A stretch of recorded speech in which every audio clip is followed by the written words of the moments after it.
Здравейте, приятели! Алп, здравейте, приятели! Кратка почивка на джуниор-джуницата. Кратка почивка, моите хора, папката си. Добре са. Добре са.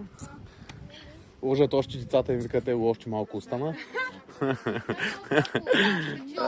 Тия истории много ми харесват. Някой да има банан тук.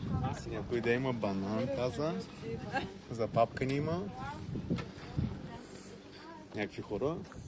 Нашата група. Алпи, моят човек, вади цигарка. Всичко върви по план. Веждички ще оправяме. Най-се притеснявам за моят човек. По принцип, много е вързан днеска. Трябва да стои последен и да варди децата. Сигурно му е много трудно. Сигурно отвътре е тъка му. Но той е сериозен играч. Той ще стиска. Това ще му е първото качване за 8 часа до Ботев. Чао за сега.